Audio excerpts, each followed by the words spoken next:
Am I the a-hole for telling my girlfriend that we cannot afford for me to be her sugar daddy? My male 27, girlfriend 23 is absolutely beautiful.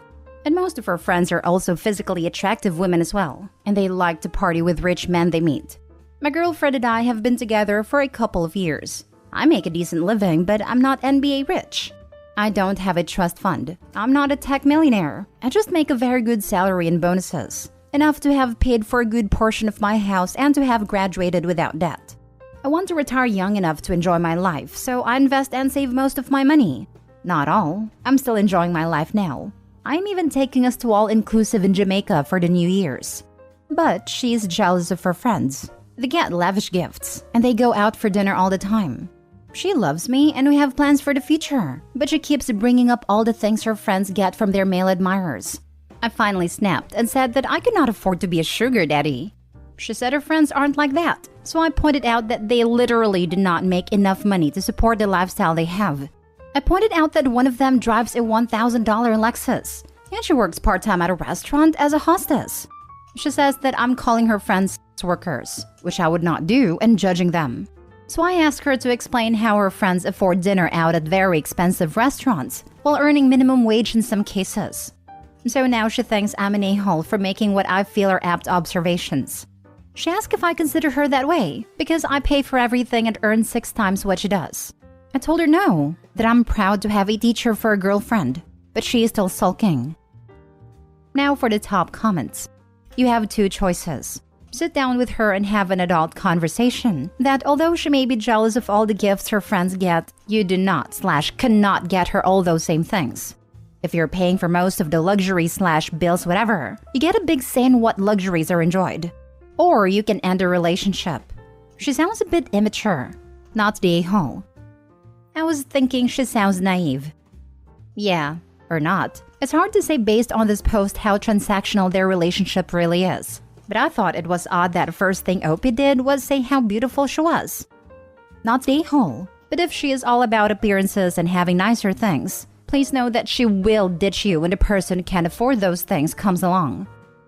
Exactly this. She is young and probably has a very shallow definition of love. Perhaps. Or maybe she does love Opie, but that doesn't mean that she'll ever stop being jealous of her friends and their rich men. I think Opie needs to realize that this is something he'll likely have to put up with, as long as they're in a relationship. If she loves Opie, then she would stop with the comparisons. She has to learn to be happy with where she is and what she has. If not, the jealousy will begin to override everything else, because she will want to either push Opie to do more or find someone else to keep up. It's unhealthy. Not the a-hole. She's young and foolish. She's equating material things with someone caring about her. Her friends might not be sex workers, but they are definitely trading something that requires no effort for getting boons in life. They are what the nice guys and incels always complain about. They are who give the rest of us a bad name. I have no sympathy for them at all. Their looks will fade, and if they don't have an education or career, their 100k Lexus as sugar daddy present days will be a thing of the past. Your girlfriend needs to grow up. There's nothing to be jealous of. If she wants expensive things, she needs to shuck her little buns and work for them. Next story. Am I the a-hole for telling my best friend her grandfather is planning to disinherit her? I found out my boyfriend's grandfather is planning to leave him everything and disinherit everybody else, after he answered a phone call from his grandfather while I was laying on him. I asked him about it once he got off the phone, and he explained what was going on, but told me not to mention it to anybody else as his grandfather didn't want them to know yet. Her sister is my best friend, and I don't keep secrets from her, which he knows. She's relying on some money her grandfather promised to give her, and I didn't feel right not saying anything to her, so I told her what I knew. She told everyone else, and now their family's fighting and arguing over this.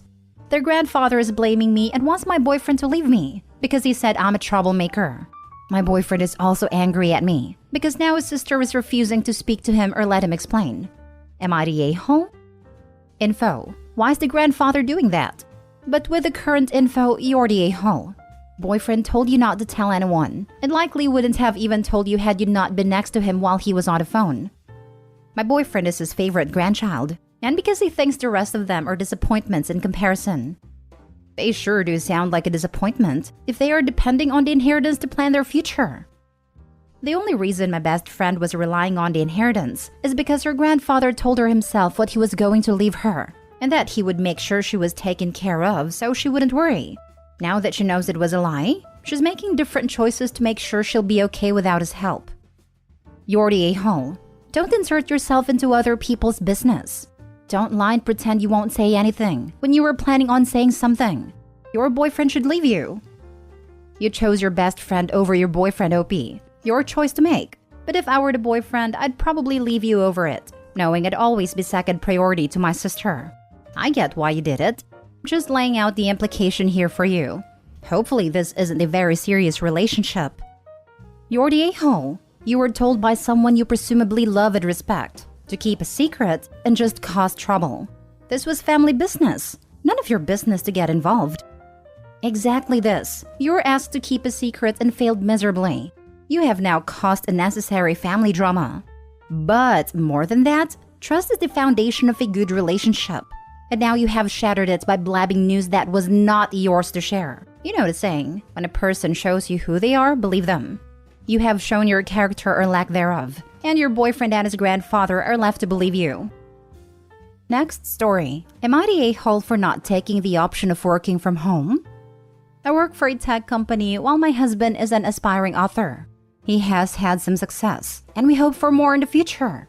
When I got pregnant, I negotiated a full year of maternity leave with my employer. I would not lose seniority or miss out of certain aspects of profit sharing. I'm sorry for being vague, but I know many of our employees are in Reddit, so I'm going to fudge some information. In return for the accommodation I made with my employer, I got a month of completely uninterrupted time with my new baby. Then I started taking on tasks from home on my own schedule. On average, it was 15 hours or so a week. My husband writes at home, so we decided that he would be the stay-at-home parent. And when I was working, he would care for our baby. It was a pretty good arrangement, I thought. And it was for about a month. Then he would start ignoring the baby crying or claiming that the baby wanted me. That sort of thing. It started to interfere with my deal with my boss. I told him in no uncertain terms that if he kept interrupting me while I was working, I would hire a nanny for help, but take the funds out of our fund budget. The budget that pays for dinners out, vacations, and hobbies. He got a point, and I got my 1 to 2 hours of uninterrupted time every day. Until recently. It is almost time for me to return to work full-time. Once again, my employer was very accommodating. They were very impressed with my ability to contribute meaningfully to my group during my maternity leave. So, they offered me a choice of work from home, work in the office, or a hybrid schedule. I discussed it with my husband, and he said that I should choose to work from home so I could help more with the baby. I chose to return to the office instead. I have access to a private room and a freezer so I can store milk. I am able to interact with my team, and I enjoy the environment. My husband is saying that I'm being cruel and that my baby needs me. I said I would work from home if he got a job to pay for the nanny so it didn't affect our budget. He said it didn't make sense. I almost said no, Sherlock. He wants me to be the main breadwinner while he tries to get published. He wants to enjoy life in an expensive city, and he wants to stay home to write. Some of these desires are mutually exclusive, without him stepping up and giving me time and space to earn a living. We just saw his family for Thanksgiving, and he was complaining to his mom about me choosing to leave him at home with the baby and returning to work. She started in on me for my choice. I was embarrassed, until his dad spoke up and reminded her that when my husband was born, she was a stay-at-home mom and housewife. He said that was what my husband signed up for if he didn't want a job. It just became a big argument. Now we are home and I feel bad, and he says that he feels emasculated. So we are arguing. I feel like an a-hole abandoning him and our baby. And his mom thinks I am. Edit. When I say he has had success, I mean it. He wrote a novel that he self-published. It was optioned for a movie. It was a lot of money to us at a time, but after the agent and lawyers took their shares, there was a lot less. And the movie never got made. So there was no more money or publicity for his writing there. Now for the top comments. Not the a-hole. You have given him options. He is the one making it difficult for you to continue funding your home. I have tried explaining that to him. My feeling is that if he'd like to be part of a household in which he contributes nothing of value, He can move back in with his folks. The important part is, tries to get published. I have a friend who is a writer and it is her job, yet she has to take care of the kids while her husband works in an office. It's a lot, and she struggles to make deadlines because kids. So at first I thought Opie was being unreasonable, but if he doesn't even have a publisher, then this is basically a hobby. The sensible financial thing would be for him to get a job and work on the writing in his spare time. But this is the way he wants it, so Opie's not the a-hole. Not the a-hole. He feels emasculated? Apart from the fact that that's just an attempt at manipulation, if his masculinity is that fragile, he can fix it by getting a job. So to clarify, he wants to stay home, not work, and not take care of the baby. Essentially, he wants to contribute literally nothing to the household in terms of either money or effort. This is absurd. He is beyond entitled and selfish. You have to work, because nobody else is. If I were you, I'd be telling him I'll compromise by giving him two options. He stays home and takes care of the baby, or you hire a nanny and he can GTFO because he's dead weight at this point. Your father-in-law's right. This is what he signed up for if he didn't want a job. He has to pick one, work or childcare. He doesn't get to just say neither. This, yes. Being able to stay home and work on his writing is a huge luxury. And he seems absolutely not appreciative of this chance he has. I know a New York Times best-selling author who has a day job. He's written many books, but he had to keep working for years. He now keeps working because he enjoys it. That absolutely was not the case for a long time. Last story. Am I the a-hole for telling my wife she is the sucky friend? I, 25 male, married my wife, 33 female this past winter. We have 2 kids together. 4 female and 18 months male. I work full-time, but my wife is a stay-at-home mom. The reason I mention this is that my wife has never had many friends. And by many, I mean she's had a max of 4 at any time in the years I've known her. The one friend she's always had, Kayla, 33 female, she's known for 20 years. She's 7 hours from us. Her other friends also have kids around the same age as our daughter. They are Cody, 28 female, and Casey, 35 female. They met as the kids have the same key worker at the daycare. Kayla was supposed to be my wife's maid of honor, but she got multiple trips to urgent care sick 2 weeks before the wedding. Eventually, we said it was best if Kayla skipped it.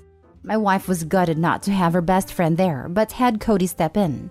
A couple of days ago, I heard my wife talking to Cody and Casey about how she hadn't heard from Kayla in months and Kayla doesn't check in. They were trashing her and talking about how when they all met up with her for my wife's dojo, like a Bucks night for women, and Kayla at my wife's hometown, Kayla had been boring, awkward, and a downer the whole time. They pointed out that Kayla was a sucky, self-interested piece of suck who didn't understand how hard it was to be a mother, and they'd all needed that night because she doesn't have kids yet, and that my wife was right to cut her the duck out when she didn't show to the wedding or apologize. I waited for Casey and Cody to leave before asking my wife what the heck she meant. My wife's response was to say that it was just girl talk, and that Cody was right anyway about everything she'd said. I was very quick to point out that before the others, Kayla was the only friend my wife had. She bent over backwards for my wife and my daughter, and would even drop whatever she was doing to drive down in a babysitting emergency or if she just had time. I reminded her that it wasn't practical for Kayla to take off work and drive 6+ hours for silly wedding tasks, and that she probably felt completely alienated in her own home in my wife's dojo because I know for a fact that the only thing my wife, Casey, and Cody have in common is their kids, so it wouldn't surprise me if that was all they talked about. She desperately wants to be liked by Casey and Cody just to have people around her, so I get it. I finished by pointing out how messed up it was for my wife to agree that Kayla doesn't understand because she's not a mother, when she was there through Kayla losing 3 babies, and told her that it's her own fault that Kayla doesn't want anything to do with her anymore because she is the sucky, self-centered friend, not Kayla. My wife didn't respond. She immediately burst into tears, packed a bag and left. Everyone is texting and calling me I'm the a-hole and that I need to apologize, but I think it was the reality check my wife needed. Am I the a-hole? Not the a-hole. Not one bit. Sorry, sometimes the truth isn't so nice. It does sound like your wife isn't being a good friend. Also, Kayla was in the hospital twice, but that qualifies as missing the wedding? Did she also not grovel enough and compensate with a gift 5 times her annual salary for being so thoughtless and selfish? Not the a-hole. Hopefully, one day your wife will realize the value of having married someone decent. Surprised he even married someone like that. They got pregnant when he was 20 and her nearly 30. Combined with the horrible attitude she has, sounds like she targeted someone young and easily manipulated. Unfortunately, not the a-hole. I think everyone is allowed to have a perspective, and I actually think you communicated respectfully. Your wife, on the other hand, seems to be the a-hole for leaving and then obviously trying to get others to harass you. Your wife sounds toxic, and unfortunately, if that's who she is, you might need to consider leaving her. It seems impossible for her to handle any sort of proper discussion, and this is only going to get worse with time. Not the a-hole. Sometimes I give my husband a reality check if I really don't agree with him. His response is to accuse me of never being on his side. I answer with, I'm always on your side. 100%. Just because I don't agree with you or I think you did a crappy thing doesn't mean I don't support you. You did the right thing according to your values. You thought it was important enough to say something. I agree with you, by the way. She didn't like it. That's okay. Here's something to think about. How would you react if she did it to you? I like that. I'm always on your side, 100%. Just because I don't agree with you or I think you did a crappy thing doesn't mean I don't support you. Maybe the OP should use this when he hopefully gets a chance to speak to his wife. He should also point out that he hopes she would do the same thing for him. Not the a-hole.